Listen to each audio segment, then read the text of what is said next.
You join me under a tree somewhere in Scotland. They do say time spent among trees is never wasted, you know. The lungs of the earth, the life givers, you know, hug a tree, grounding, yes, I'm sitting on the ground to get out of the rain.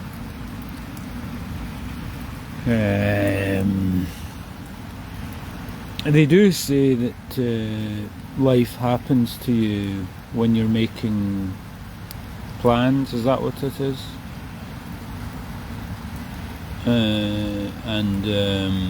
I'm making plans now, and what's happening?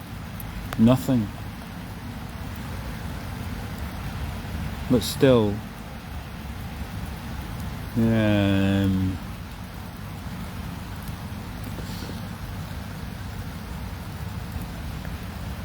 adventuring. Did I ever tell you about the time that I went up to, this was quite a few years ago, when I had thoughts of, and I went up to, it was sort of an ill-fated, it was an ill-fated tour of Scotland, so what I did was I cycled up on my bike, and I strapped a tent and a load of shit to the bike, and it was a bit ambitious because I'd planned to ride, you know, all the way around Scotland, and I hadn't really trained for it, so I hadn't really built up properly, so I cycled all the way to Loch Lomond in one day. It ended up being, there was a little bit of a detour as well, I ended up cycling 140 miles in total, and then what happened was I got to Loch Lomond, I was absolutely fucked, because 140 miles carrying a load of shit and at a pretty brisk pace, so I had ridiculous. So what happened was I was really quite tired, and I got to Loch Lomond and I was literally in tears, okay, adventuring, you know, life happening to you. I guess you could say life happens to you when you're adventuring, you know, because I went up there and day one of 7 ended up being day 1 of 1, or day 1 of 2. What happened was I cycled up there 140 miles, legs were fucked, and I was in pain, and I was literally crying because I hadn't really planned it out properly. There was another lesson that I learned, you know, perfect preparation prevents poor performance.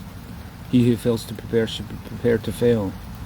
First attempt in learning, that kind of thing. What happened was I hadn't prepared properly, had I? So I was literally in tears. I was there on my own, and I just thought, oh, Loch Lomond, no problem, it'll be easy to find a place to camp, and I couldn't find a place to camp. I hadn't prepared. So what happened was I was cycling along, and then there was a man in his garden. He looked at me and he said, "Are you okay there?" I think he saw I was in a bit of distress. He didn't see me crying, but he saw me looking a bit kind of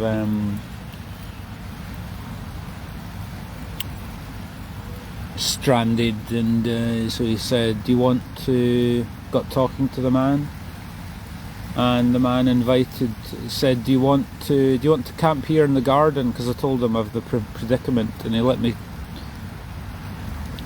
pitch the tent in his garden. So I stayed in this man's garden.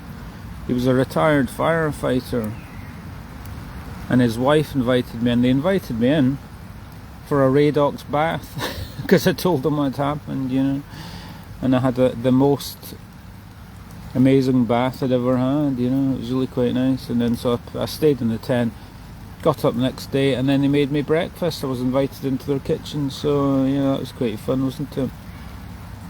But because of the legs, I injured both my knees, because as I say, I hadn't prepared properly. So what they did was they made me some breakfast, and the guy gave me a lift back into town, into Buchanan Street bus station. He took me a little tour of the high road, places where they filmed Take the High Road. Back then it was called Take the High Road, you know, and that's how old I am, you know. Do they still have High Road? I haven't watched television about 2 years, so I wouldn't even know if that's still running, but anyway. And so I got the bus home. So that was quite nice, wasn't it? the lesson in that is you got to prepare, but then if you prepare too much, sometimes just going with a wing and a prayer sometimes adds a different layer to the experience, isn't it? Because things happen to you, and I think when you're living on the edge like that, things attract themselves to you. The very things that you need attract themselves to you. You know, the survival instinct and that kind of thing. So it all works out in the end.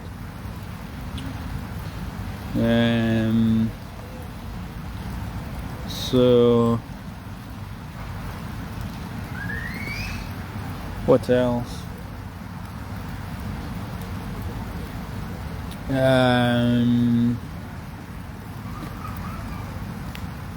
But anyway, it's a lovely day, isn't it? Reflections on the summer so far. It's been really quite shite, isn't it? The summer started off with so much promise, didn't it? And I was out enjoying myself and hyping myself up for the summer, and then it went flat, didn't it? Because the rain, the weather descended, and we didn't really.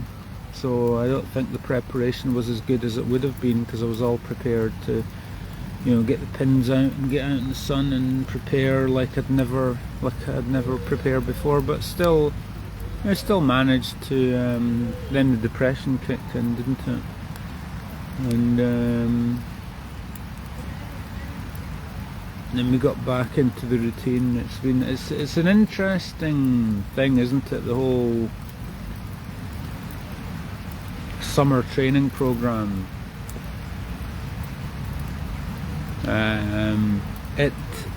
It goes slightly differently every year, doesn't it? Because we learn from the mistakes of the previous year. Plus we mix it up a little bit. Plus we try and move it on. Plus we take it a bit further. But this year, I think, I will admit to the weather being a little bit. The weather did take the wind out of my sails in terms of the whole momentum of the whole past 6 years, and we sort of. It's difficult. I suppose that's where champions are made, isn't it? Champions are made when things don't go well, don't go the way that you want them to go, and then you dig deep and you pull something out the bag. A bit like this live thing, because it was going a bit pear-shaped, wasn't it? And then I pulled it out of the bag there, didn't I? Because I'm feeling maybe I will have something to say important, but you know, the champion spirit, you know, digging deep.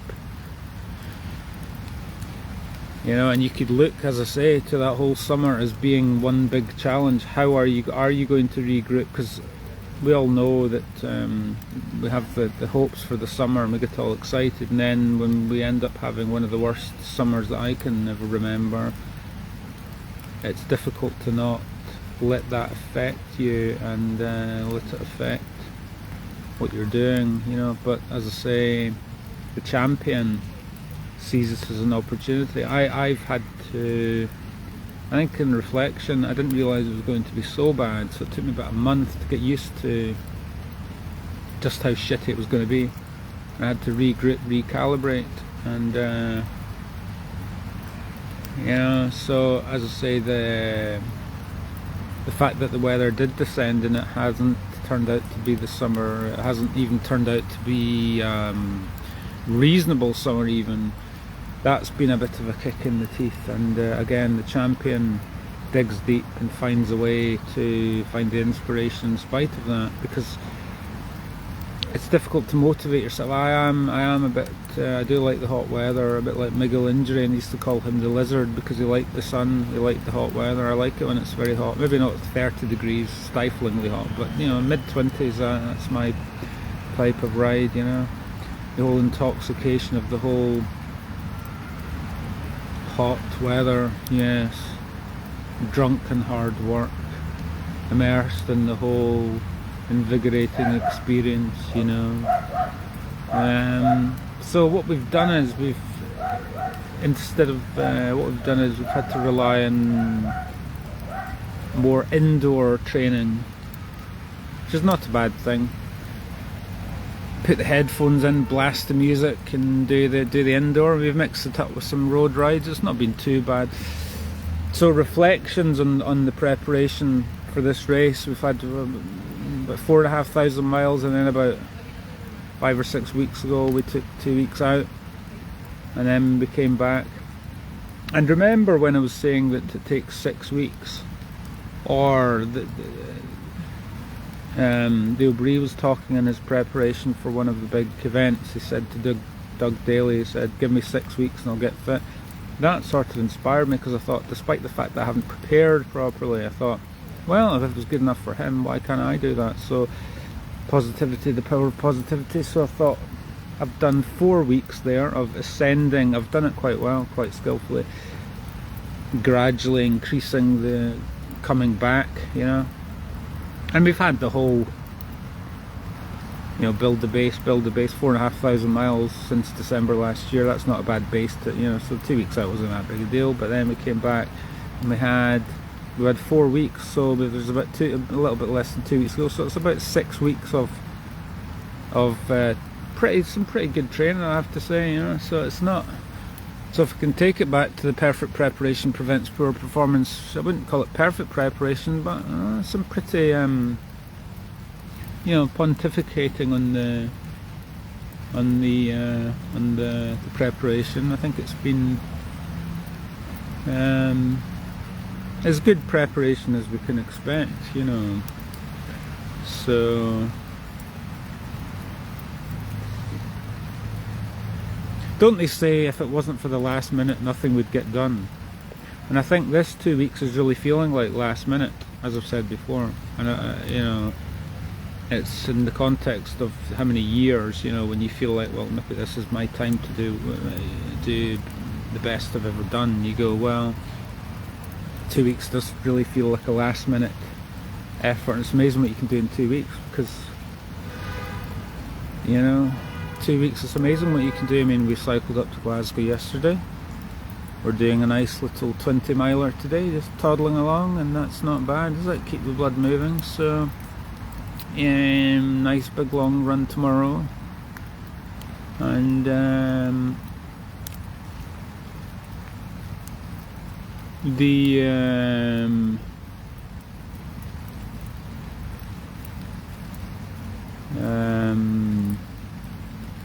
running legs have gone. I think we're back to this is quite exciting for tomorrow. We've delayed. This is why I'm sitting in a park in the rain, because we've delayed the return leg till tomorrow, so that'll give us another day of recovery. So I think by tomorrow the cycling legs should have come back with a vengeance. So and then we'll be up to about 250, hopefully 250, 300. Let's go for 300 miles this week, and then the last week we'll bring it right down to about 150 miles. Just take it easy, you know, nothing too crazy. But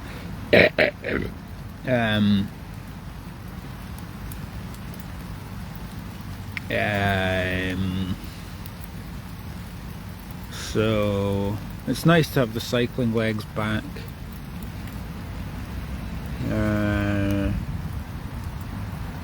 Takes me back to when I was doing duathlons, and I would remember I would say to Terry, I would say, oh, my legs are fucked from all the running.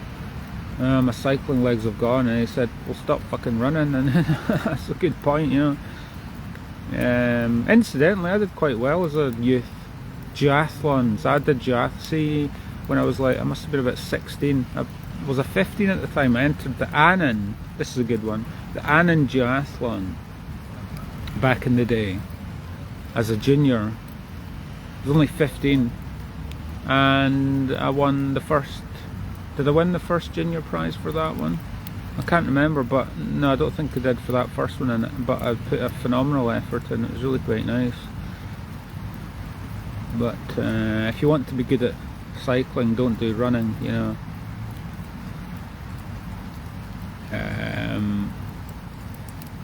And then I won the first junior at the Crichton.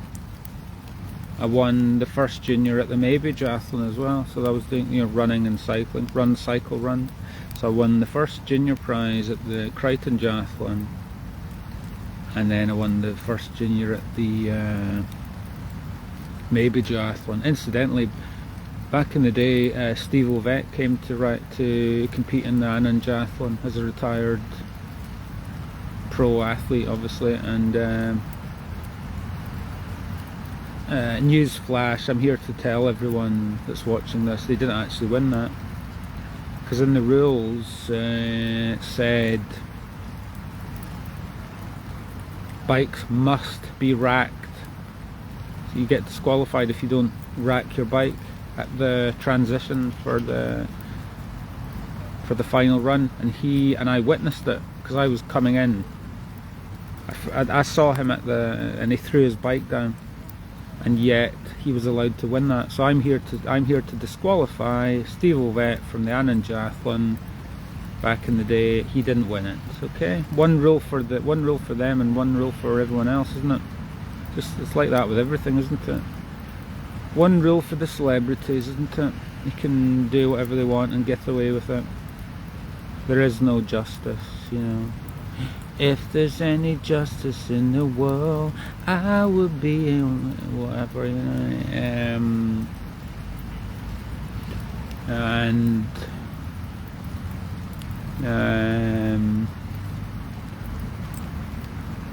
What else? So how many marks out of 10 would it give me for my preparation? It'd probably give me about an 8. It wasn't too bad, but I think the experienced athlete, it's amazing what you could do in a short period of time. If I wasn't a highly trained athlete, I'd be doing it for years consistently, right? I wouldn't be able to prepare as well as I have done in these sort of 6 weeks. I think I've done quite well because it's all muscle memory and experience and everything else. So these next 2 weeks, a little bit less than 2 weeks, I think I might be able to pull something out of the bag, you know.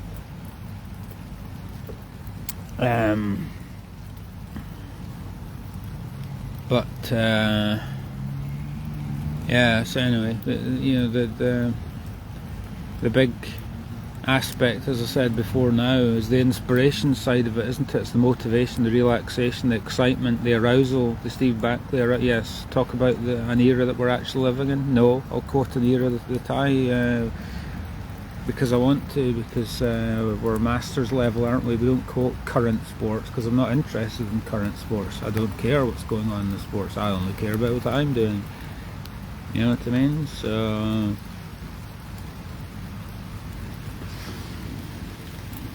So how do we get ourselves aroused in a little under 2 weeks?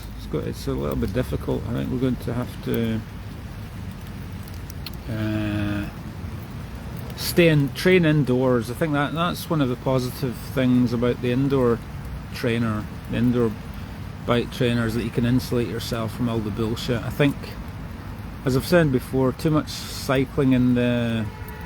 You've got to look at the positives. You've got to say, how have I prepared well? Be proud of yourself. I've done not bad, you know. But if you're out in the traffic too much, the danger is that you can get you almost walk around like suffering from PTSD, you know, because you don't realise how much that affects you. You know, all the little. I'm a confident cyclist when it comes to traffic, but nevertheless it does make you a little bit nervy here and there, and it's, you know, exercise is supposed to de-stress you, but if you're around the traffic too much it can sort of increase your stress, you know. And so really I think from now, between now and the race, unless it's a really nice day where we can go on the back roads and enjoy a nice ride there, I think what will probably be optimal for the preparation is to tweak the you know, fine-tune things with the indoor trainer, because as I say, we can isolate and we can stay out of the bad weather and put the headphones in and get motivated, and that's what we have to do. I think it was a good decision to not cycle back today, because look at it, I've not really enjoyed it so far. I think it's because I needed shit, and I'm a bit kind of not really enjoying we had a nice little, well, not really nice, it was okay, but we cycled in along the canal, and it's a bit wet, so I don't really fancy 80 miles in the wet, because my days of cycling in the wet are over. Been there, done that, served my time. As I said before, a little bit of adversity is good, but you don't want too much adversity. It's okay to be able to tap into that ability to cope with adversity in the race, but to do too much adversity in the 2 weeks before the race is not a good idea, because as I've said, you want to feel good, you want to feel built up, enthused, hyped. But if you're going out and doing big long rides in the wet, I think that might drain the spirit, and we don't want to be depressed and drained, do we? We want to be enthused, motivated, hyped up. If I can just quote Rocky Balboa, nothing's going to kick as hard as life, you know. I wish I could remember the whole quote, but it's not about hard. I love a good cliched quote.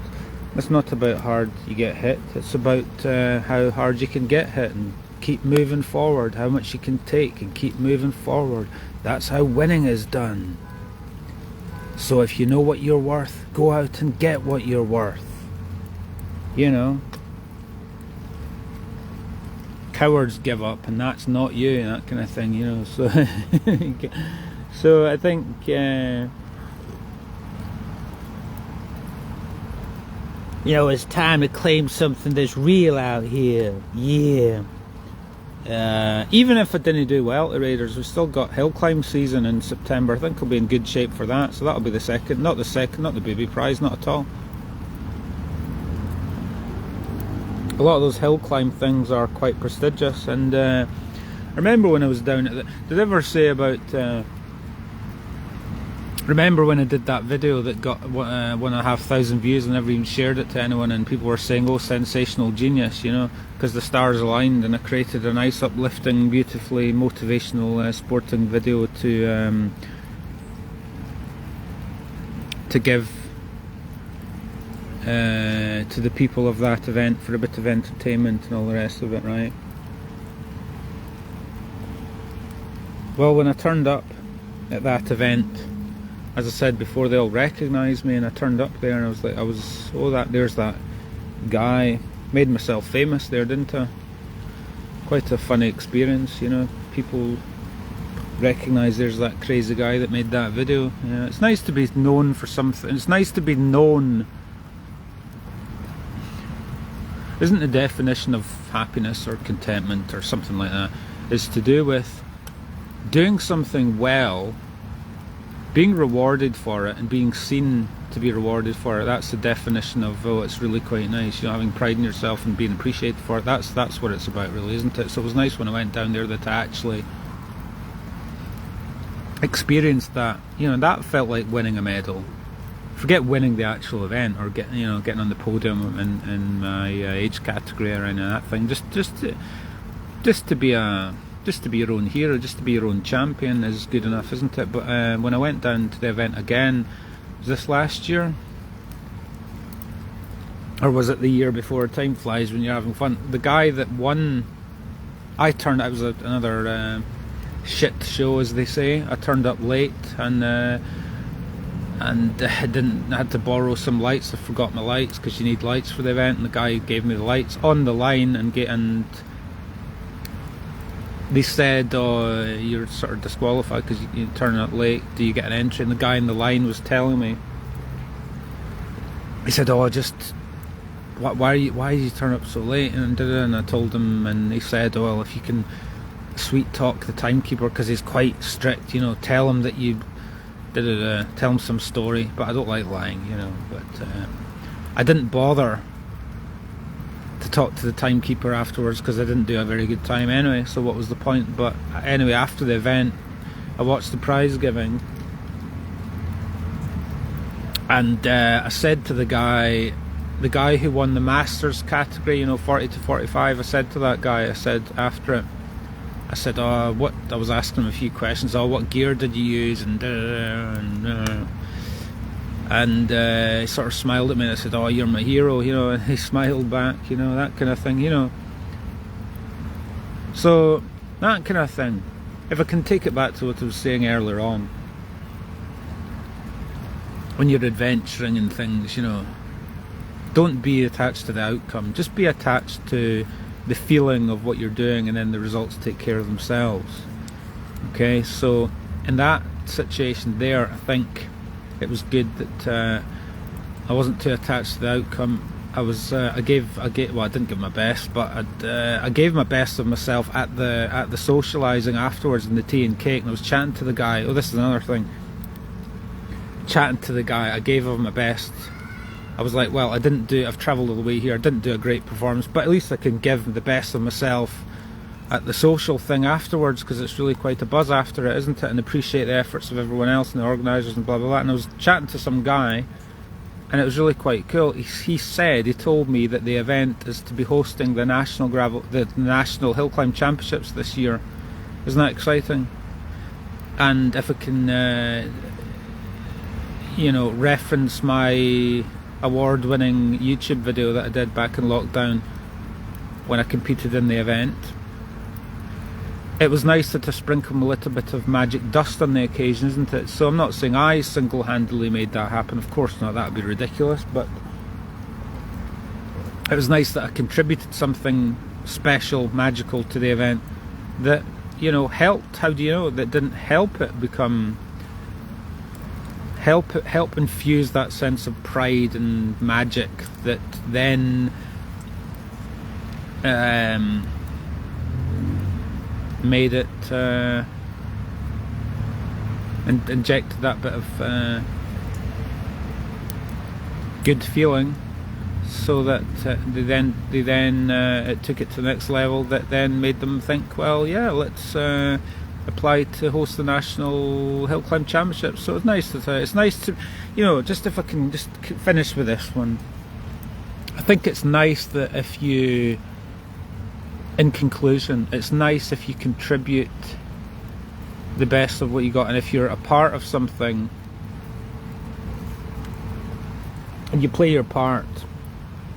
You may not win, you may not get podium, you may not even do the best performance that you'd hope for, you may not give justice to your own ability on the day, but if you can be philosophical and be happy both ways and still be, if I can just quote Graham O'Brien, he said the most important, funny that he actually said that when he was the actual epitome of the opposite of what he was actually talking about. He said your most important thing in your life is your life itself. A lot of people get taken over by sport. In other words, you should be happy, win or lose. You know, don't get identified with the result. Don't get identified with the sport. It's only a sport. You know, be happy with how well you do. Be happy with how you feel. Be happy that you gave your best. You know, so because I think the real losers, I've said this before, the real losers seem to be those that are miserable when they don't do well. You know, I mean, it's a great get out this, isn't it, as well, if I don't do well. But really, you know, when I turned up at some of these gravel events, you look around you and you see there's a lot of very serious people, very kind of intense people, and they look miserable, they look unhappy, you know, because they're so identified with some of them will be so identified with the result in terms of their own self-respect, and I think that's a dangerous place to be. I mean, look at all the depressed athletes that don't make it through, don't make the cut, and then they end up feeling like, oh, my life's over. You know, it's you know, so you got to enjoy the thing, you know, enjoy doing well. Don't be too identified with how well you do, because at the end of the day, if you do your best and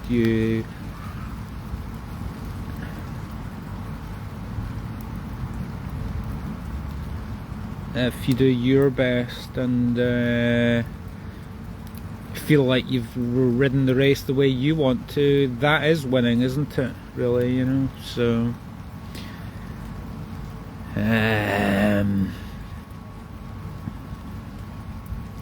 I mean, it's a ridiculous endeavour to be involved in, isn't it? All these like hundreds of people turning up on the start line, and all of them want to be the king. It's a little bit of a fucked up way of being in the world, isn't it? I mean, if I could just quote the great Ian Gillan, you know, you could be sitting up there thinking you're the biggest man in the world. There's always someone up there bigger than you, and you could be the smallest. You know, just be happy, stick around the middle somewhere. You know, but I don't really want to be around the middle somewhere. I want to be. I am one of the top people. Well, time will tell. It's all relative, isn't it? See, when I did the National Gravel Championships last year, that was a baptism of fire. And we won't go into, well, let's go into it a little bit. What happened was we tightened up. That is a real thing. It is actually a physiological thing that happens. Nerves, the energy goes inwards and you feel like jelly. Your legs feel like jelly. That's what happened, because I felt intimidated for a number of reasons, and we mind games. I felt like this small because I thought, how the fuck am I going to compete with these people, because the competition was at a higher level. But I think having done that and been through that baptism of fire will help with the Raiders. I've been there, done that, so I know how to experience that. A lot of the thing in succeeding at these things is actually, well, no surprise, is actually doing the thing. If you haven't been there and done that, how do you expect to do something? How do you expect to cope in a situation that you've never been in before? And how do you expect to do brilliantly at your first National Gravel Championship when it's your first one? It's like, you know, you may be an experienced cyclist, you may have competed, but national level is a whole other level, isn't it? So we were virgins, we lost our virginity, and as I sit here under this tree in Kelvingrove Park today, Botanics, sorry, we should really reflect on the fact that I should be happy that I've lost my national level virginity. So I'll be turning up there. I should be not fazed by it. At least that's a good thing. I won't be fazed by it. I won't be fazed by it. And I know how to do the thing. It's about relaxation. If I could just quote my stepdad Bill, he was saying, when I was telling him about situations that I didn't, where I tightened up and I didn't give my best. I knew I could have given more, but I didn't give my best because I was intimidated, and it's all in your head. I was technically good enough to be around some of these good people, but I self-sabotaged. And Bill was saying, no, it's about, and you know, he's a wise old man, my stepdad, he's been around the block, he travelled the fucking world, you know. Well, he travelled the Middle East on his pilgrimage, to beat Satan or whatever he was doing. I don't know what he was doing, but back in the day. But he's a great man. He's helped me with the coaching in his own way, and my mother as well. You have to look to people older than you with the little words of wisdom that help you in what you're doing. You know, listen to your elders, respect your elders, because don't make the same mistakes. They may not have competed in national gravel championships, but just in life they've learned certain things. And one of the things he said, it's about turning up, just enjoy it. He said, just enjoy it. It's about showing off, showing what you can do. And that's a little bit like, you know, it's a little bit an acting audition, isn't it? Or an exam. The examiners at university used to say that. The examiners want you to do well. They want to, you know, where there is not discrepancy, where there is doubt as to what the fuck is this person trying to say, they look favourably on it. They want to give you an A plus rather than a B, or an A plus rather than an A minus. You know, they want to look favourably at what you're saying, because they acknowledge that in the exam situation you're not going to be at your best. So, you know, they try to look favourably at you, and like an acting audition, they want you to do well. So relax. It's the same thing as a race, isn't it? It's about giving what you have to give, giving your best. And doubts, fear, anxiety, insecurities, you have to leave that at the door and turn up and give your absolute best. Relax, enjoy, turn up there fully feeling that you are worthy of being there. And part of what's going to make you feel like you're worthy to be there is the fact that you've prepared properly, and I think we have prepared not too badly. So turn up, delude yourself. If I could just quote myself as well, I said a while ago, I said, as well as the rest is just detail. That was an Einstein quote. I'm not comparing myself to Einstein, but that was quite good, isn't it? How I came up with that independently. You know, like people invented the wheel, didn't they? At different parts of the world, and still to this day, I think there's a bit of debate as to who invented the pneumatic tyre, who invented the wheel. You know, was it really Kirkpatrick Millen that invented it? But how do you know someone else didn't invent it? He just ripped it off, and you know, remember what I said before about, you know, unsung heroes. You know, so it's a bit like that when I said the rest is just detail. That was a good thing, wasn't it? These insights that come to you as the prophetic pontificating cyclist. You know, the other one that said was. The other quote that I said, what was it? I've lost the train of thought. That would have been quite good, wouldn't it, if I'd kept the train of thought. The rest. I said, and I did literally come up with this myself, you know. And then I saw it years later on YouTube, and I'm like, oh, I'm going, can catch up, children. I came up with that myself. I said, never underestimate the placebo effect of being deluded, and I think I've done that to quite a high level before, you know, with Outlaw King and the Chalamet, you know, dancing with the best on the biggest stage on a multi-million-dollar movie set and stuff like that. I did that by, you know, focus, you know, connecting with my own divine inspiration, not mine, but the universe, whatever, you know, the energy of you know, because I wasn't getting it from people, was I? I wasn't getting it from people, was I? So I had to inspire myself. And I think that speaks to what I have to do at the Raiders, don't I? I have to go within, just like I've always done, and indeed continue to not underestimate the placebo effect of being deluded. In other words, I've done a whole theme and variation, haven't I, over the past 6 years of I'm fucking brilliant, I'm brilliant, I'm brilliant. If you keep telling yourself that, in a sense, it's a self-fulfilling prophecy, as Michelangelo Beto said, and you end up being that brilliant person. So if I could just, in conclusion, be that fucking brilliant person, telling yourself you're brilliant. And if I could just quote Graham O'Brien, what he said was, you don't try and do something, you fucking do it. Don't. And Michelangelo Beto said, he said, if I can just take on the Nike have an expression, just do it, and he said, no, just finish it. And O'Brien said, you know, don't try to do something. Before you're going to do it with the power of intention, say, no, I am going to do this thing at whatever level that you see yourself at.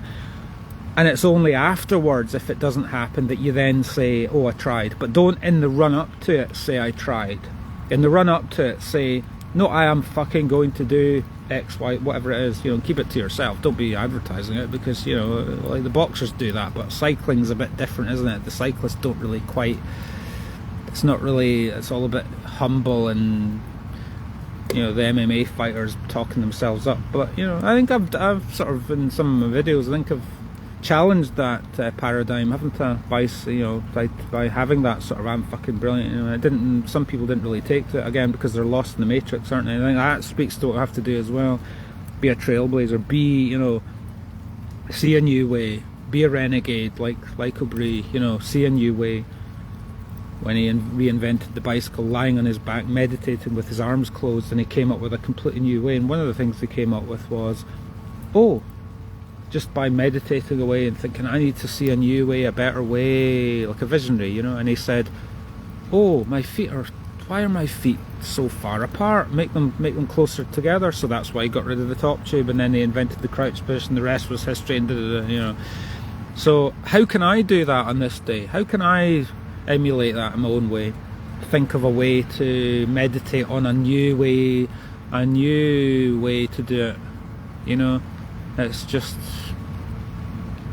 the new way that works for me is one of those things that you can't really put into words. It's just like that's what you have to do as an athlete. You have to embody a load of things at the one time. It's like a perfect storm. It's like you can't put it into words. You go, how do I embody the inspiration, the perfect inspiration, execute the perfect training ride on the race without letting the other energies around me detract from that? You know, it's all about, it's energy, isn't it? It's energy work.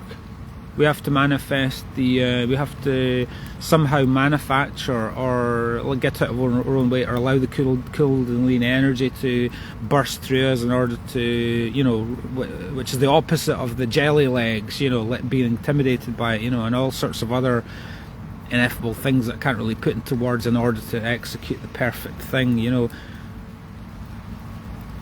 And that's just the focus and the concentration side of it. You know, you've also got how do you mix all the different elements up in terms of, you know, the cornering ability, how we approach the corners, how we and then the tactics. And it's like a game of chess. It's like boxing. It's like we've got to know what we're doing in our own, be in our own world. We're in the world and not of it. We're in our own world. We know what we want to do to execute the perfect ride, but then you go, right, I'm doing that within a race, so there's that level of it. That changes it slightly because you have other people around you. If it was just a time trial and there was no one else there, then you could execute the perfect training ride, but then you've got other people around you, so you've got to be able to incorporate your own plasticine ball of you know, within the ride, the race context, you know, trying to not let other people get in your way, but yet you need tactics. You need to be in the perfect group. You need to work well within the group whilst not being, let yourself be taken off your approach, whilst also, you know, playing your role within the group. You know, it's a funny old balance, isn't it? It's all a big balance, and we need to execute the perfect thing in the race.